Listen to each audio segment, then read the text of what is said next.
ዘማሪ መሆን ይችላል፣ ወንጌል ሰባኪ መሆን ይችላል። ከዚህም በፊት የነበሩት ጠቅላይ ሚኒስትር ኃይለማርያም ደሳለኝ እንደዚሁ እምነታቸው ሌላ ነው። ይሄ የሐዋርያት ቤተክርስቲያን እምነት የሚባል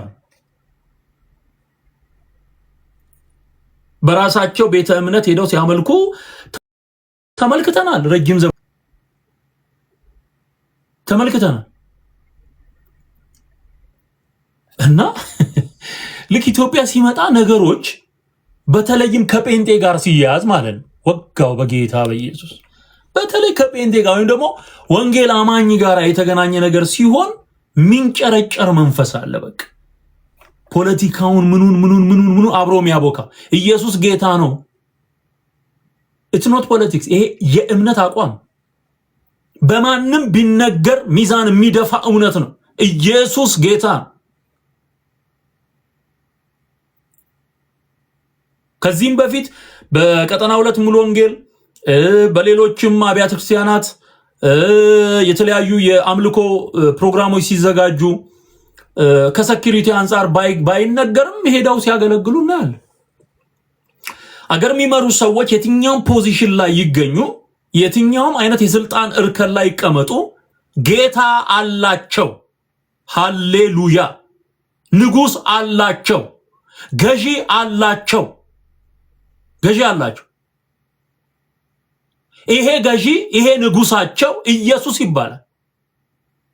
በተለይም በተገለጠ መንገድ የእግዚአብሔርን መንግስት ባከበረ ሁኔታ እምነታቸውን አደባባይ ላይ ወጥተው ሲናገሩ እናከብራለን። የኢትዮጵያ ፓርላማ ውስጥ እግዚአብሔር ይመስገን ሲባል የተፌዘበት ዘመን ነበር፣ የተሳቀበት ዘመን ነበር። እነዚህ እግዚአብሔር የለሽ የሆኑ ሰዎችን ህዝብ አክብሯቸው ኖሯል። አክብሮ ፈርቶ ተንቀጥቅጦ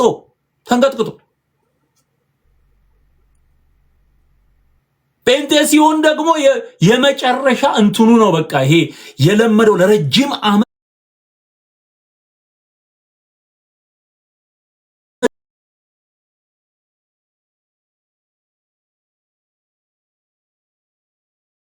ስልጣን እርከን ላይ ይቀመጡ።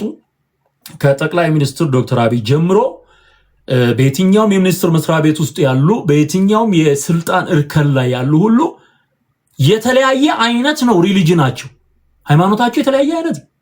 ኢየሱስ ጌታ ነው፣ ሕይወቴን ለክርስቶስ ሰጥቻለሁ፣ የኔ ጌታ የኔ ንጉስ ኢየሱስ ነው ብለው ያመኑና ዳግመኛ የተወለዱ አሉ። ኦርቶዶክስን የሃይማኖት የሚከተሉ አሉ፣ የካቶሊክ ሃይማኖት የሚከተሉ አሉ፣ የሙስሊም ሃይማኖት የሚከተሉ አሉ። የተለያየ አይነት ሃይማኖት የሌለውም ሊኖር ይችላል።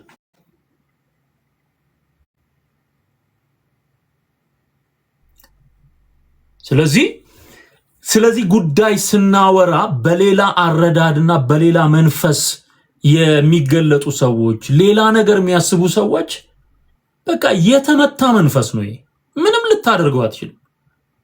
ምክንያቱም እነሱ እንዴት እንደኖሩ ነው የሚያሳየው። አሁን ማቀርባቸው ብዙ መረጃዎች አሉ ዛሬ። ኦኬ የመጀመሪያው ማሳያችሁ እኔም የተደሰትኩበት ነገር በዝማሬ አገልግላለች። ከዚህ በፊት እኔ ሌሎቹንም አቅርቤያለሁ። ወንጌል ሲሰብኩ የነበሩትን አቅርቤያለሁ። ደስ ነው የሚለኝ። በቃ ፖለቲካ አላወራም። እኔ ብትፈልግ አላወራም። ምንም አታገኝም። ምንም አቋሜ ነው። ኢየሱስን ወጥተው ሲሰብኩ ግን በቃ ያኔ መንፈሴ በቃ በልዩ ደስታ ነው የሚሞላው። ሕያው እግዚአብሔር ምስክሬ ነው። ለምን መሰላችሁ? አገረ ገዢ ሲያምን የሚመታ መንፈስ አለ። መሪ ሲያምን የሚመታ መንፈስ አለ፣ የሚወጋ መንፈስ አለ። ለረጅም ዘመን ደም የጠገበ ክፉ አውሬ አለ። ለምሳሌ የሐዋርያት ሥራ ላይ ሰርጊዮስ ጳውሎስ የሚባለው ሊያምን ሲል ጳውሎስ ወንጌል ሲሰብክለት ኤልማስ ያ ጠንቋይ በሪያሱስ የሚባለው ጠንቋይ አገረ ገዢው እንዳያምን አደገኛ የሆነ ተንኮል ይሰራል አጠገቡ ሆኖ። በጣም እኮ የሚገርም እኮ ጠንቋዩ ነው እንዳያምን ነው የሚያደርገው። አገረ ገዢው እንዳያምን ይላል። እስቲ ላምጣላችሁ ጥቅሱን እንመጣለን። ወደ መዝሙሩ ገና ያላሳየኋችሁ በጣም ብዙ ጉዳይ አለ። አገረ ገዢው እንዳያምን ሊያጣምመው ፈልጎ ምን አለ? ስለነ ጳውሎስ ውሸት ይነግረዋል። አጣሙ ወንጌል እንዳይሰማ ጳውሎስ አየው፣ በመንፈስ ቅዱስ ኃይል አየውና አንተ ክፋትም ሁሉ ተንኮልም ሁሉ የሞላብህ የዲያብሎስ ልጅ አለው ይላል። መንጥሮት ምዕራፍ 13 ላይ ልውሰዳችሁ።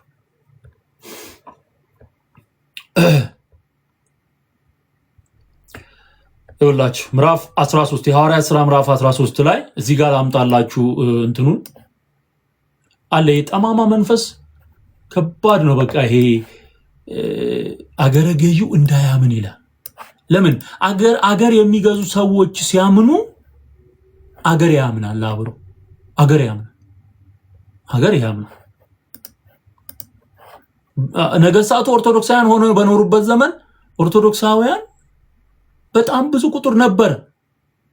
ተጽዕኖ አለው ማለት በጎ ተጽዕኖ አለ። እሺ እስቲ ይሄንን ላሳያችሁ። የተነካ ሰው በነገራችን ላይ ዝም በል ብትለው ዝም አይልም። በቃ ዝናሽን የነካ የጌታ ፍቅር ዝም አያሰኝም። ያዘምራል፣ ያስጮሃል፣ ያናግራል። በቃ ያናግራል። ሃሌሉያ። ደሴቲቱን ሁሉ እስከ ጳፋ በዞሩ ጊዜ በርያሱስ የሚሉትን ጠንቋይና ሐሰተኛ ነቢይ የሆነውን አንድ አይሁዳዊ ሰው አገኙ። እርሱም ከአስተዋይ ሰው ከሆነው ሰርጊዮስ ጳውሎስ ከሚባለው አገረ ገዢ ጋር ነበር። ይህም በርናባስንና ሳውልን ወደ እርሱ ጠርቶ የእግዚአብሔርን ቃል ሊሰማ ፈለገ። ጠንቋዩ ግን ኤልማስ፣ ጠንቋይ ማለት ነው በዚህ በላቲን ቋንቋ ጠንቋይ ማለት ኤልማስ ስሙ እንዲሁ ይተረጎማልና አገረ ገዢውን ከማመን ሊያጣምን ፈልጎ ተቃወማቸው።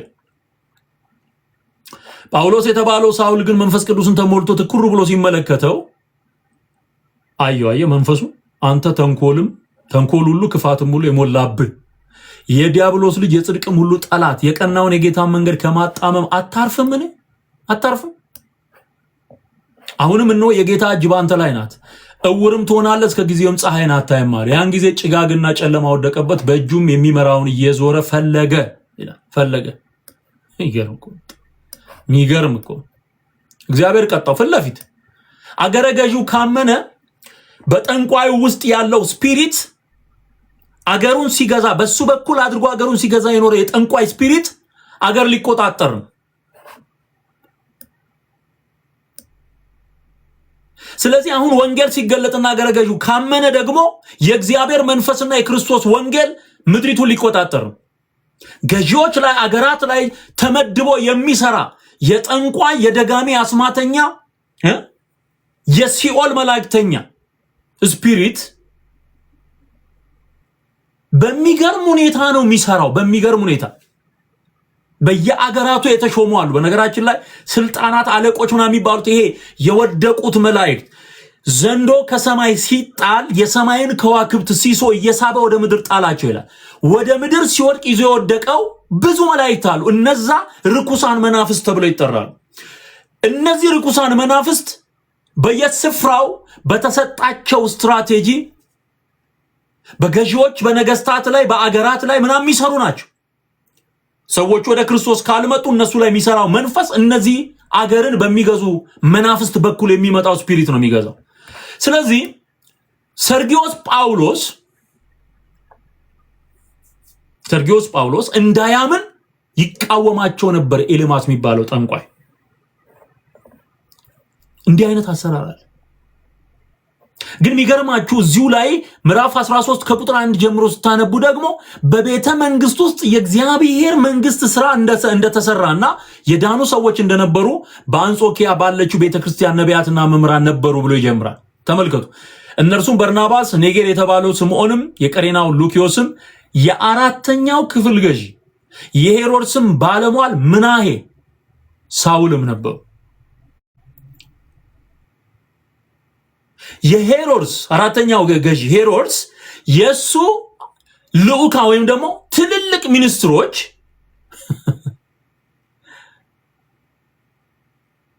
በአንጾኪያ ባለችው ቤተክርስቲያን ውስጥ ይጸልዩ ነበር። ተመልከት ቁጥር 2 እነዚህም ጌታን ሲያመልኩና ሲጦሙ መንፈስ ቅዱስ በርናባስንና ሳውልን ለጠራኋቸው ስራ ለዩልኛል። እነዚህ ሁሉ ቤተ መንግስት ውስጥ የሚሰሩትም ሆኑ በቤተክርስቲያን አገልግሎት ውስጥ የተሳተፉትም አብረው ሲጸልዩ መንፈስ ቅዱስ መጥቶ በርናባስንና ሳውልን ለጠራኋቸው ስራ ለዩልኝ አለ። በዚያም ጊዜ ከጦሙ ከጸለዩ እጃቸውንም ከጫኑ በኋላ አሰናበቷቸው። እነርሱም በመንፈስ ቅዱስ ተልከው ወደ ሴሌውቅያ ወረዱ። ከዚያም በመርከብ ወደ ቆጵሮስ ሄዱ። በስልማናም በነበሩ ጊዜ በአይሁድ ምኩራቦች የእግዚአብሔርን ቃል ሰበኩ። አገልጋይም ዮሐንስ ነበራቸው። በነገራችን ላይ ዮሐንስ ራሱ ከሌሎች ሐዋርያት በተለየ ቤተ መንግስት ውስጥ ይገባ ይወጣ የነበረ ሐዋርያ ነው። በዘመኑ ጴጥሮስን እኮ ሲያስገባው የምናየው እኮ ራሱ ዮሐንስ ነው፣ በጌታ ስቅለት ጊዜ ማለት ነው። እዚህ ጋር እንድታስተውሉ የምፈልገው የእግዚአብሔር ቃል ቤተ መንግስት ብሎ አይፈራም። ሊስን ኢየሱስ ጌታ። የቤተ መንግስት አጥር የእግዚአብሔርን ቃል አይገድበውም። ሃሌሉያ። እንኳን አይደለም ሊያድን ፈልጎ መንፈስ ቅዱስ መጥቶ ይቅርና የእግዚአብሔር መለኮታዊ እጅ የቤተ መንግስት አጥር አልፎ ለፍርድም ይገለጣል። ኖት ኦንሊ ለማዳን ብቻ። ሊስን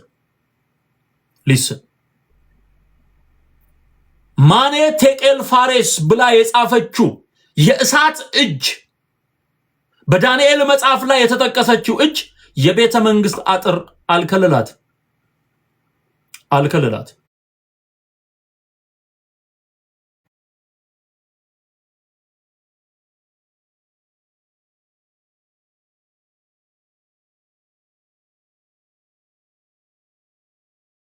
ዳንኤል በዘመኑ ለማዳንም ለፍርድም የእግዚአብሔር ጣት ወደ ቤተ መንግስት ይገባል። ሃሌሉያ። ኢየሱስ ጌታ። ኦኬ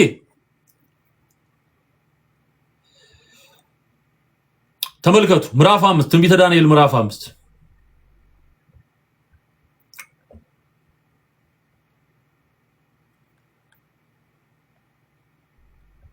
እሺ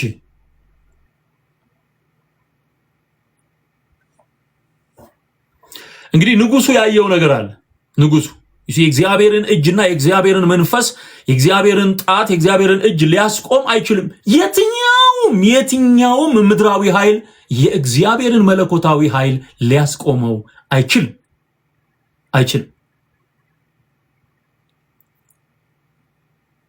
እሺ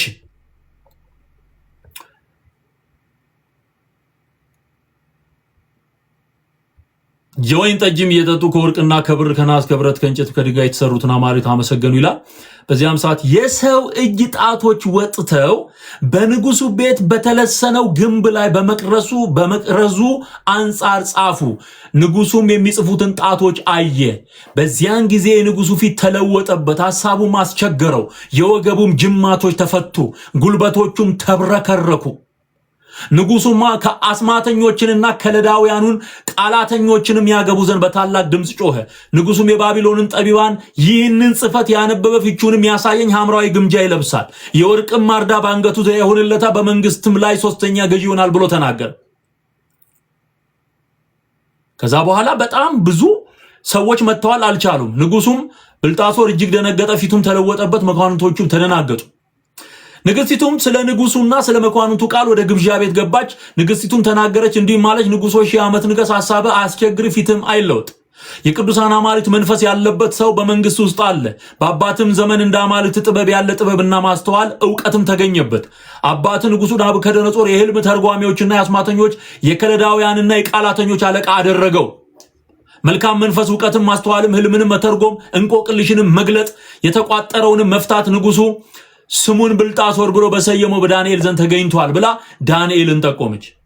ከዛ በኋላ ወደ ታች ስትወርዱ ምን ይለዋል ዳንኤል? ወደ ንጉሱ ገባ። ሚስጥርን መግለጥ ይችላል እግዚአብሔር የሰጠውን ጸጋ ተጠቅሞ። ስለዚህ እነዚህ የእጅ ጣቶች ከእርሱ ዘንድ ተልከዋል፣ ይህም ጽፈት ተጽፏል። የተጻፈውም ጽፈት ማኔ ቴቄል ፋሬስ ይላል። የነገሩን ፍቺ ይህ ነው። ማኔ ማለት እግዚአብሔር መንግስትን ቆጠረው ፈጸመው ማለት ነው። ቴቄል ማለት በሚዛን ተመዘንክ ቀለም ተገኘ ማለት ነው። ፋሬስ ማለት መንግስት ተከፈለ፣ ለሜዶንና ለፋርስ ሰዎች ተሰጠ ማለት ነው። በዚያን ጊዜ ብልጣሶር ለዳንኤል ሐምራዊ ግምጃ እንዲያለብሱት የወርቅ ማርዳ በአንገቱ ዙሪያ እንዲያደርጉለት አዘዘ። በመንግስትም ላይ ሶስተኛ ገዥ እንዲሆን አዋጅ አስነገረ። ወዲያው በዚያ ሌሊት ከከለዳውያን ንጉስ ብልጣሶር ተገደለ ይላል። ሜዶናውያንም ዳሪዮስ መንግስቱን ወሰደ። እድሜውም 62 ዓመት ነበር ይላል። ለምንድን ነው ይህንን ያነሳ? እግዚአብሔር ለማዳንም ሆነ አሁን ምዕራፍ 13 ላይ ሐዋርያት ሥራ ላይ አገረ ገዢው ጋራ ወንጌል ሲደርስ ታያለ። ቁጥር 1 ላይ ደግሞ ስታይ አራተኛው ክፍል ገዢ ጋር አብረው ሰሩ የነበሩ ሚኒስትሮች በክርስቶስ አምነው በቤተክርስቲያን ውስጥ በጾም በጸሎት ተወስነው ታያለ። እግዚአብሔር ስለማይገደብ እንኳን ለማዳን ለፍርድም የእሳት እጁ ወደ ቤተ መንግስት ትገባለች ነው እያልኩ ያለሁት። ሃሌሉያ። ስለዚህ በዚህን ዘመንኛን የሚያሳየን እግዚአብሔር በማዳኑ የኢትዮጵያ ታሪክ ተለውጦ ክርስቶስ ኢየሱስን የሚያምኑ ኢየሱስ ጌታ ነው የሚሉ ገዢዎችን አመጣ። ክብር ለእግዚአብሔር ይሁን። ስለዚህ እህታችን ዝናሽ በአደባባይ የክርስቶስን ጌትነት መስክራለች ማለት ነው። ይሄንን ቪዲዮ ላሳያችሁ። ክብር ለኢየሱስ። የምናመልክበት ጊዜ ነው። ሃሌሉያ። ዘመን ልዩ ዘመን ነው። እግዚአብሔር እንድናመሰግን ብዙ ምክንያቶች አሉ። አሜን። እስኪ ዝም ብለን እንደገና እግዚአብሔር እያደረገልን ስላለው መልካም ነገር እልልታችሁ ጨባ እንደገና እናምጣ። ብዙ ዝርዝር ነገር ሳያስፈልግ ጨምሩ። ከዚህ በላይ ይገባሃል ጌታ ሆይ ብላችሁ እልል በሉለት ለዚህ ጌታ። ሃሌሉያ። ጌታ ለዘላለም የተባረከ ይሁን። እንደ እግዚአብሔር ያለ ማንም የለም። አሁን በዝማሬ እግዚአብሔር እናመልካለን። ክብርት ቀዳማዊት እመቤት ሃሌሉያ ዝናሽ ታያቸው ነው። ወደዚህ ጋብዛለሁ። ተቀበሏቸው በጭብጨባ በዝማሬ እናመልካለን ከእሳቸው ጋር። አሜን። ክብር ለኢየሱስ ይሁን። እግዚአብሔር ታሪክ አሳየን። ኢየሱስ ክርስቶስ ትናንትናም እስከ ዘላለም ሕያው ነው። ሃሌሉያ። አንዴ በእግሮቻችን ቁመን ክብር ለእግዚአብሔር እንሰጣለን። እስቲ አንዴ ልድገመው። ኢየሱስ ጌታ ነው ስትል ኢየሱስ ጌታ ነው። ኢየሱስ ክርስቶስ ትናንትናም እስከ ዘላለም ሕያው ነው። ኢየሱስ ክርስቶስ ትናንትና ዛሬም እስከ ዘላለም ያው ነው። ይሄ ነው እምነታችን። ክብር ለኢየሱስ ይሁን። ሃሌሉያ። አንዴ ልድገመው፣ ነገር በሶስት ይጸናል። ኢየሱስ ጌታ ነው። ኢየሱስ ጌታ ነው። ኢየሱስ ክርስቶስ ትናንትናም እስከ ዘላለም ሕያው ነው። ሃሌሉያ። አንዴ በእግሮቻችን ቁመን ክብር ለእግዚአብሔር እንሰጣለን። ሃሌሉያ። ክብር ለእግዚአብሔር። ሃሌሉያ። እስኪ ልናመልከው ለረዳን ለእግዚአብሔር 3 ጊዜ ምስጋና እንሰጣለን። አሜን። ክብር ለእግዚአብሔር ይሁን። አሜን። እንሰግድለታለን። አሜን። ክብር ለእግዚአብሔር ይሁን። ክብር ለእግዚአብሔር ይሁን። ሃሌሉያ። ክብር ለእግዚአብሔር። ክብር ለእግዚአብሔር ይሁን። አሜን። ምሕረቱን ላበዛል። እውነት ነው። እስኪ ድምጻችሁን ከፍ አድርጋችሁ ክብር ለእግዚአብሔር ይሁን። ክብር ለእግዚአብሔር ይሁን። ክብር ለእግዚአብሔር ይሁን። አምልኳችንን ይቀበል። አሜን። ኢየሱስ ጌታ ነው። አሜን። አሜን።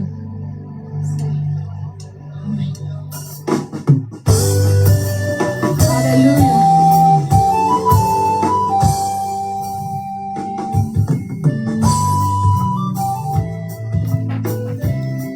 ሃሌሉያ።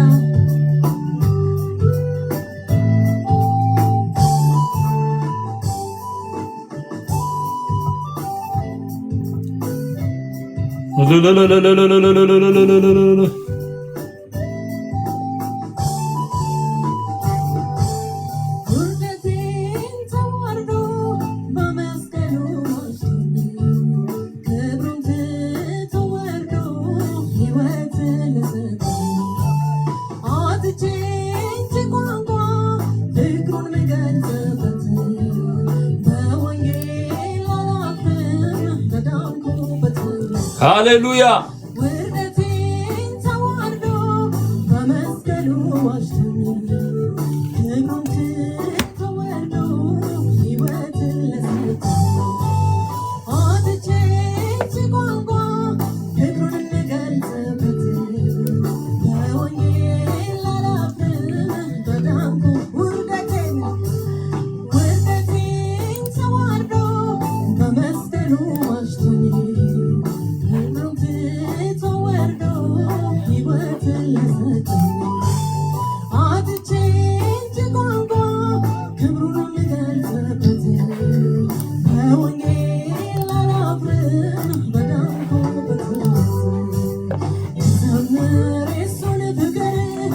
ዘምር ዘምር ዘምር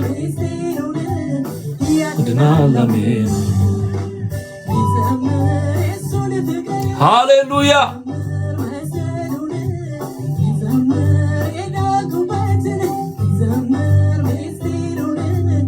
ያድናል አሜን ዘምር የሱን ፍቅር ዘምር ዘምር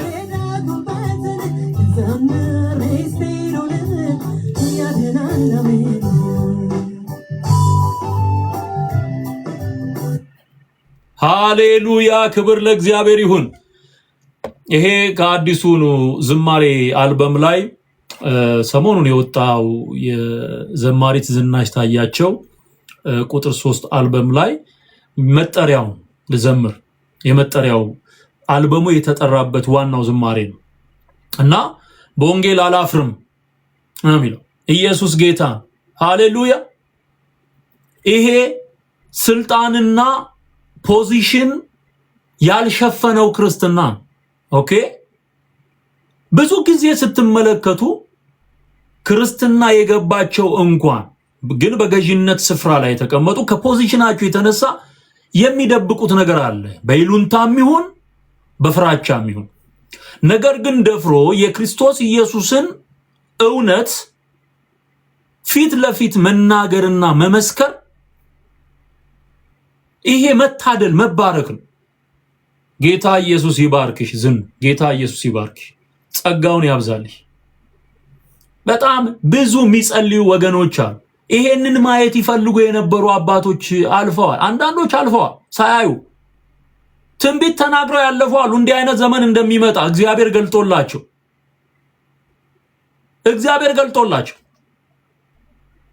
አይተው ነገር ግን ሳያዩ ደግሞ ያለፉአል። አሁን ደግሞ በእድሜ ኖረው እያነቡ እያለቀሱ ስለ ጌታ ሲዘመር እንደዚህ በደስታ እያነቡ እግዚአብሔርን የሚያመሰግኑ ደግሞ ብዙዎች አሉ። ይሄ ታሪካዊ በቃ እግዚአብሔርን እናመሰግናለን። እንደውም እኔም አንዱን ማይክ ዶክተር አብይ ይዞ አብሮ እንደው እንትኑ ድምጹ ቢያምርም ባያምርም አብሮ ለዘምር ቢል ደስ ይለኛል። ጌታ ምስክሬ ነው። በቃ ንጉስ አላቸው፣ አይወልገኝ አዳኝ አላቸው። እንዴ ሰዎች እኮ ነን ሁላችንም። አንድ ንጉስ አሉ፣ ማን ነው አንድ ሰውዬ ነበሩ አሉ። ንጉሱ ከሞቱ በኋላ አፄ ኃይለ ሥላሴ ከሞቱ በኋላ በቃ እሳቸውም እስከሚሞቱ ድረስ እኚህ ሰውዬ በጣም ወዳጅ ነበሩ ነው የሚባለው። የንጉስ ኃይለ ሥላሴ ወዳጅ ነበሩ ነው የሚባለውና እንኳን እኛ ንጉሱም ሞተዋል ይላሉ። እየቆዩ እንኳን እኛ ንጉሱ እንሞታለን ይላል። ለካ አይሞቱም ብለው ነበር በፊት የሚያስቡት። ኤቭሪባዲ ወደ መቃብር ይወርዳል ጊዜው ሲደርስ። ዋናው ጉዳይ በኖርክበት ዘመን ለክርስቶስ መንግስት ምን አደረክ ነው። በቃ ለኢትዮጵያ መንግስት ምን ሰራ የታሪክ ጉዳይ ነው። ለኢትዮጵያ ህዝብ ምን ሰራ የታሪክ ጉዳይ ነው። ህዝብ የሚያየው ታሪክ የሚያወሳው ስራ ሰርቶ ማለፍ እሱ በዚህ ምድር ላይ ያለ ጉዳይ ነው። የሚያጠያይቅ ታሪክ የሚጠይቀው ጉዳይ። ለእግዚአብሔር መንግስት ምን ሰራህ ግን በበጉ ፊት ምን መልሰው መልስ ነው። በእግዚአብሔር ልጅ በኢየሱስ ፊት ምን መልሰው አዩ። ስለዚህ እነዚህ ሰዎች ነፍስ አላቸው ማለት ነፍስ አላቸው።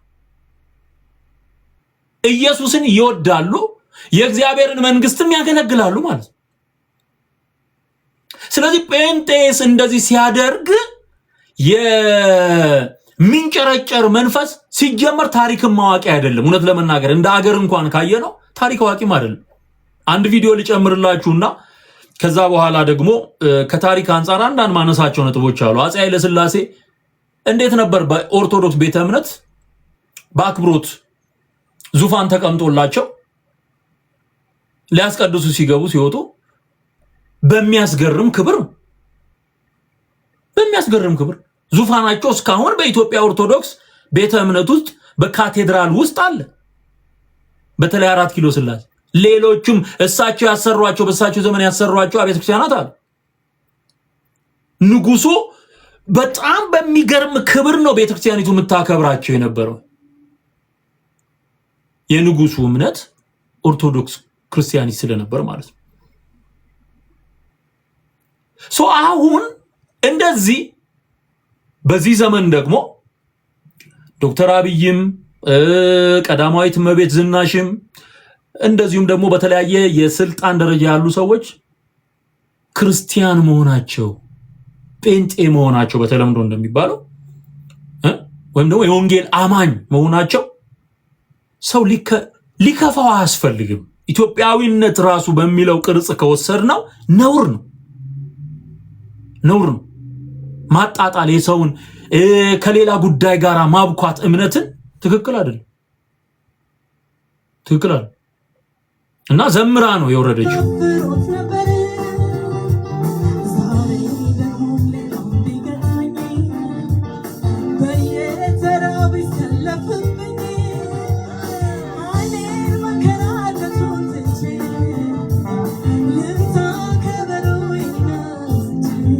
እሰይ የዘርፉ ጌታ ከኛ ጋር ነው፣ ዛሬም ጠላትን ሊያሳፍረው። ሃሌሉያ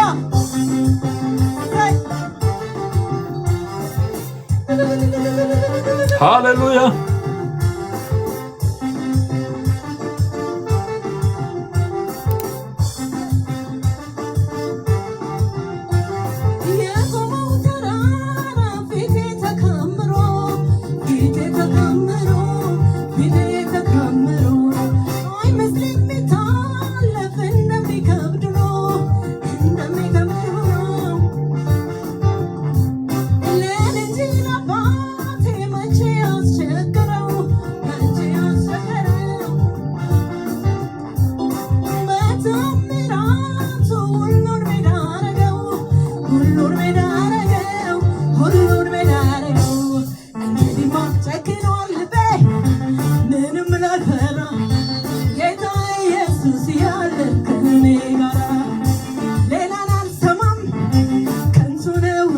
ሃሌሉያ እጀምራለሁ ከልቤ ለሱ ምስጋና ከልቤ ኢየሱስ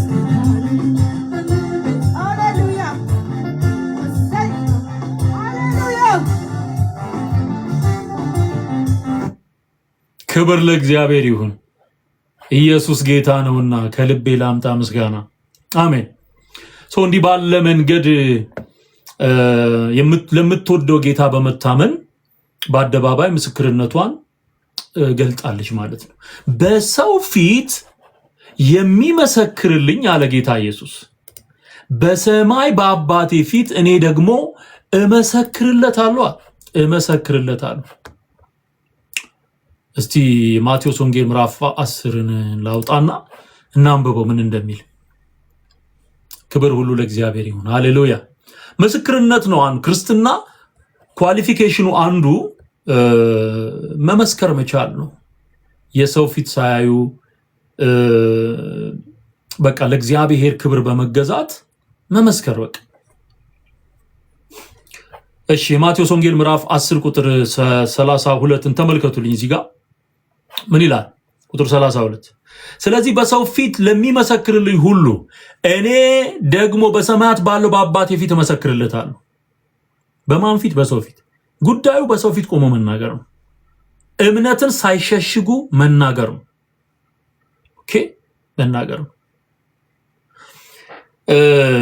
በሰው ፊትም የሚክደኝን ሁሉ እኔ ደግሞ በሰማያት ባለው በአባቴ ፊት እክደዋለሁ አለ። ስለዚህ ዲናይ ማድረግ ክርስቶስን መካድ ማለት አለመመስከር ነው። ክርስቶስን ማክበር ማለት ደግሞ መመስከር ነው።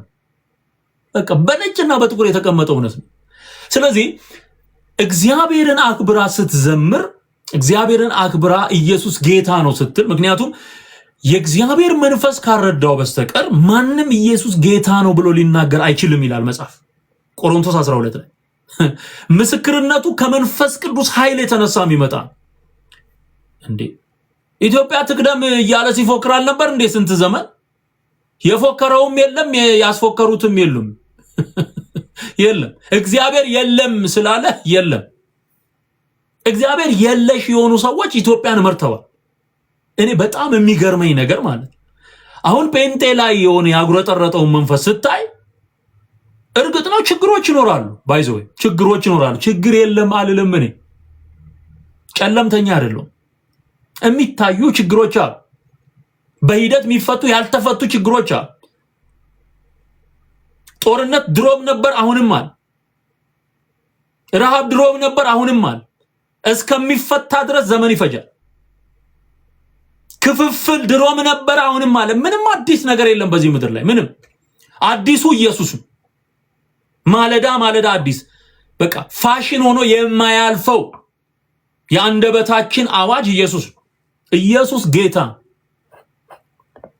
ስለዚህ ክብር መስጠት ያስፈልጋል። በየስፍራው መሳደብ፣ ማንጓጠጥ ይሄ ሊቀር የሚገባው ነገር ነው። በጣም አሳፋሪ ነገር ነው ወገኖች፣ በጣም አሳፋሪ ነው።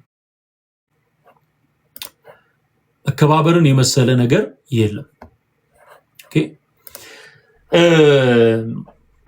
በጴንጤው ማህበረሰብ ዘንድ መስተካከል ያለባቸው ነገሮች የሉም? አሉ። ስንት ጉድ አለ። አዮ ስንት ጉድ አለ። እኛ እንኳን እያየን እየታዘብን በዚሁ ሚዲያ ላይ ያጋለጥናቸው ያሉ በጣም አደገኛ የሆኑ አካሄዶች አሉ። በጴንጤው ማህበረሰብ ውስጥ ሆነው እግዚአብሔር በቃሉ ያላለውን የሚያደርጉ ሰዎች አሉ።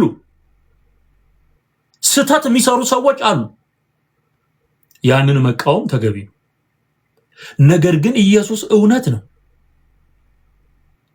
ኢየሱስ በፓስተር ማንነት ልክ አይመዘንም። ኢየሱስ ከሁሉ በላይ ጻድቅ ነው፣ ፍቅር ነው። ሃሌሉያ! የኔ ጌታ ይክበርልኝ እንጂ በአደባባይ እኔ በዚህ ነው ሚረካው ውስጥ። ሃሌሉያ! እነዚህ አደባባዮች ወንጌል ሲመሰከርባቸው ልቤ በደስታ ይዘላል። የኔን መንፈስ የምትጋራ ከሆነ በዚህ ጉዳይ በጣም ደስተኛ ነው የምትሆነው ወንድሜ። ካልሆነ ፖለቲካ እንደሚያወሩት ፖለቲካ እያወራ ነው የምትኖር። ሼም ነው እሱ ደግሞ ሼም። አሁን አንድ ነገር እዚህ ጋር ላምጣላችሁ እስቲ። አሁን በንጉሱ ዘመን ቤተክርስቲያኒቱ ምንድነው ታደርግ የነበረው የሚለውን እስቲ በፎቶ አንዳንድ መረጃዎችን ላሳያችሁ። ከዚህም በፊት በተለይም መስቀል አደባባይ ላይ የተዘጋጀውን ፕሮግራም በሚመለከት ታሪክ ራሱን ደገመ በሚል ያቀረብኩላችሁ ታሪካዊ የሆነ ፎቶግራፎች ምናምን ነበሩ። በጣም አስደናቂ የሆነ ዝግጅት ነበር ያቀረብኩላችሁ። ዛሬም ማሳያችሁን በማስተዋል እንድታዩት በማስተዋል። አሁን እንግዲህ ይሄ ያው የመዝሙሩን የሚመለከት ነው። ቁጥር 3 አልበም ነው ልዘምር። በነገራችን ላይ ገብታችሁ ስሙት። በቃ ደስ የሚል ኢየሱስ ሲከብር በዝማሬዎች ውስጥ በደስታ ደስ ብሎ ትሰማለህ። ኢየሱስ እኮ ነገስታት ፊት ቀርቧል። ተከሶ ነገስታት ፊት ቀርቧል። ሄሮድስና ጲላጦስ ፊት ቀርቧል። ተፈርዶበታል። ፈራጁ አሁን በነዛ ኢየሱስ ላይ በፈረዱት ሰዎች ፖዚሽን በምድር ላይ ነገስታት የሆኑ ገዢዎች የሆኑ መሪዎች የሆኑ ሰዎች ኢየሱስን ተቀብለው ነገስታት የፈረዱበትን ጌታ ነገስታት ቆመው ሲያመሰግኑ እግዚአብሔርን ማክበር ነው። ኢትስ ሶ አሜዚንግ ብራዘር። እግዚአብሔር ምስክሬ ነው። አሁን ሰሞኑን ጠቅላይ ሚኒስትሩ የእስራኤሉ ጠቅላይ ሚኒስትር ኢየሱስን ከአንድ ሞንጎሊያን ነው ምናምን የጦር ጀነራል ጋር አነጻጽረው ከፍ ዝቅ አድርገው ተናገሩ ተብሎ ሚዲያው በጣም ሲንጫጫ ነበር። የኢየሱስን ስም ያላከበረ ነው ተብሎ። ለምን? እነዚህ ሰዎች ሲናገሩ ብዙ የሚሰማ ሰው ስላለ ችግር ያመጣል በሚል ደግሞ ዲስሪስፔክት ስለሆነ ነው። እንዲህ ደግሞ ሲዘምሩ ስናይ ልንረካ ይገባል። ያለ እግዚአብሔር ፈቃድ ወደዚህ ፖዚሽን መምጣት አይቻልም። ባይዘወይ መጽሐፍ ቅዱስ የሚነግረን ንጉስ የሚሾመው ከእግዚአብሔር ዘንድ ነው። በቃ መረራህም ጣፈጠህም እውነቱ ይሄን ደግሞ የኦርቶዶክስ መሪዎች ወይም ደግሞ ጳጳሳት መጥተው በስብሰባ መካከል ሰሞኑን ሲናገሩ ነበር። በዚህ በአዲስ አበባ መስተዳደር የተደረጉ ስብሰባዎች መካከል ሲንጸባረቅ ከነበረው ጥቅስ አንዱ ሮሜ ላይ ያለው በከንቱ ሰይፍ አይታጠቅም፣ የሚያጠፋው ሊቀጣ ነው። ስለዚህ የሚሾመው ከእግዚአብሔር ዘንድ ነው። ክፉም ይሁን ደግ ንጉስ ቢሾም ከእግዚአብሔር ዘንድ ነው። እስቲ ጥቅሱን አወጣላችኋለሁ እና እሱን እንመጣበታለን። እዚህ ጋር የምታዩት ሌላኛው አሁን እስካሁን ድረስ በኢትዮጵያ ኦርቶዶክስ ቤተ እምነት ውስጥ ይሄ ቁጭ ብሏል። ይሄ ዙፋን ሰዎቹ ከሞቱ ቆዩ አይደለ? አገር መርተዋል እና አፄ ኃይለ ሥላሴ አልፈዋል። የአፄ ኃይለ ሥላሴና የባለቤታቸው ዙፋን እንዲህ ባለው ሁኔታ አሁንም ድረስ አለ የሚቀመጡበት የነበረ በኦርቶዶክስ ቤተ እምነት ውስጥ ይሄ 4 ኪሎ ሥላሴ የሚባለው ካቴድራል ውስጥ ያለ እነዚህ እንትኖች ማለት ነው ዙፋናት እነሱ አልፈዋል። ዙፋኑ ግን እንትን ስለሆነ ማለት ነው አገር የሚገዙ ሰዎች የሚመጡ የሚያከብሩበት ስፍራ ስለሆነ በአክብሮት እህታችን ዝናሽ ታያቸው ግን የተቀመጠችው እንዲህ አይነት ዙፋን ላይ አይደለም። በደንብ እንድትሰሙኝ ይፈልጋሉ። አሁን በደንብ እንድትሰሙኝ ይፈልጋሉ። የፕላስቲክ ወንበር ላይ ነው የተቀመጠችው። ጴንጤ ራሱን አይቆልልም ምንለው በምክንያት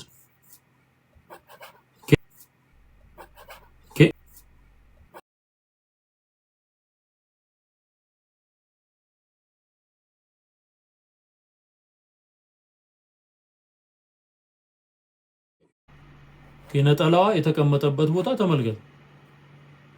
ፕላስቲክ ወንበር። ከዚህም በፊት ሌሎችም ቦታዎች ላይ ካስተዋላችሁ ይሄ ሂዩሚሊቲ